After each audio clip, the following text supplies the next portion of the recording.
Renee, it's lovely to have you here. We're very excited to be working closely with associations like CAFBA. To start off with, just tell us a little bit about what CAFBA is. CAFBA is a Commercial and Asset Finance Brokers Association of Australia, and we are the peak industry body representing commercial and asset finance brokers. So if we look at the composition of your membership base, what do you notice in terms of gender? Look, it's been very evident for anyone looking from the outside in and for myself being in the industry that we do need more diversity. CAFBA have been very aware of that, and it's a key strategic pillar for us to actually encourage diversity in the industry, not just regarding gender, but also encouraging other cultures to enter this industry. So with CAFBA focusing on this pillar, what was it about Women in Leadership Australia that attracted you to us? Reviewing the work that you guys do, it was just a very, very obvious fit for CAFBA. You guys are absolutely hitting the nail on the head with encouraging more females, and I think the values just really lined up for us, and it was a good fit. The experience for you as a female leader in your sector has been important. So tell us a little bit about the program that you did as part of your Women in Leadership Australia experience. To be honest, David Gill sent out an email and encouraged me to apply for the scholarship at a time where I felt so time poor. It was 6 months into starting a new business, and I didn't think that I had the time to do it. But a mentor of mine who understood some of the leadership challenges I was already experiencing actually said to me, "You don't have the time not to do it." And it was just the best advice. So it was a scholarship through CAFBA that led me to your program, and yeah, it was remarkable. And when you think about the challenges that you were facing, can you give us an example of some of those? Starting a business from the ground up meant that I had to have the ability to lead people of loads of different personality types and not just in sales. And I very quickly uncovered that my personality type probably struggled to communicate effectively with maybe someone in an admin level role or in other types of roles that I had in my business. So I guess cracks were starting to form very early on in my business when I had a point of view about the type of culture I wanted to create and the culture I was creating through not being able to lead them successfully. The research informs us that it's important to feel like you're part of a network where you're not always different. And many women come to our programs because they come from male-dominated environments similar to your own background. And they're often quite shocked at the experience of working with a group of women when that's not the norm at work. What was that like for you? It was a wonderful experience. I'd never been in any environment like that where I was in a room with that many women leaders from so many different industries. I really enjoyed it, and I'm still connected to many of the participants from that course today. There were behavioural things within myself that I used to be extremely critical on. Being in that environment allowed all of us to be quite open and honest about these things, and I realised we all felt the same way. This was actually just the way that we behaved, whether it was a gender thing or a personality thing, it was accepted. And instead of judging it, I just became more focused on trying to find better ways to frame things or to, control my emotions in certain situations. So it was really enlightening, and it was amazing for the self-development piece for me. Can you give us an example of something that you learnt on the course that has really made an impact? The framing of feedback was huge, especially when you are a small business owner. You know, being able to have a high performance team is difficult, and framing feedback in a constructive way isn't always easy. I don't love small talk. I don't think I ever really will. I'm quite a hard-working type of person, but small talk is important to some people.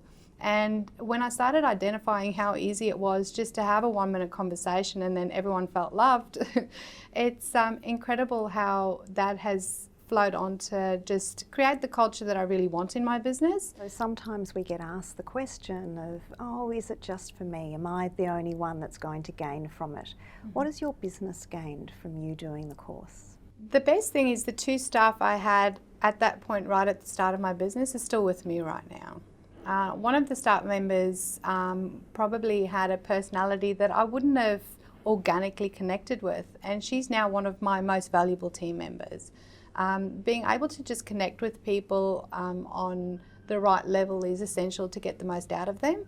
And forming the right culture in my business, it was, one of the first things I put down when I started writing my business plan. But putting pen to paper is so easy compared to actually being able to deliver on a good culture, especially when it's a small business.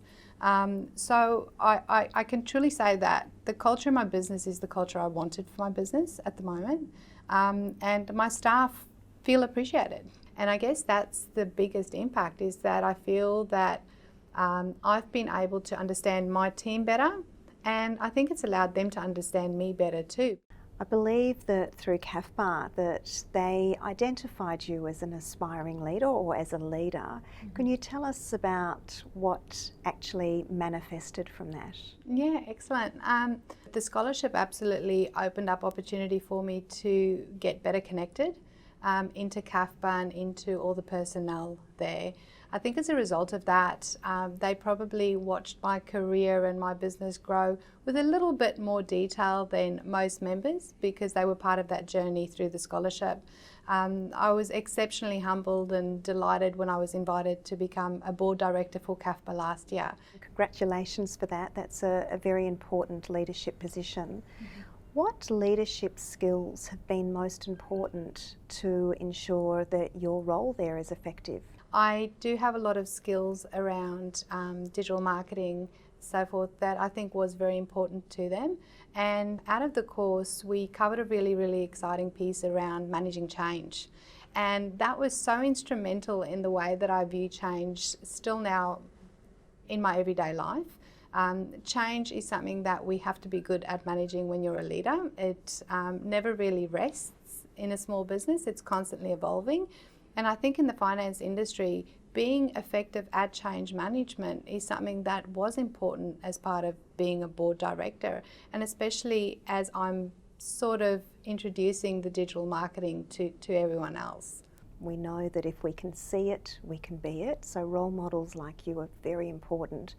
What else do you think we need to do to support women to step up? We've tried to uncover the answer to that ourselves amongst many board discussions, because CAFBA are running various different programs where we are trying to encourage diversity, but in the end of the day, the women have to step up. We started a women's forum just this year as a bit of a platform to hopefully try and encourage that, where we're specifically encouraging female support staff in member firms to attend. And we're hoping that through networking, it might just give them that little extra boost of confidence for them to actually step up and do it. But I guess we just need to continue to have those conversations, and women need to be champions for other women.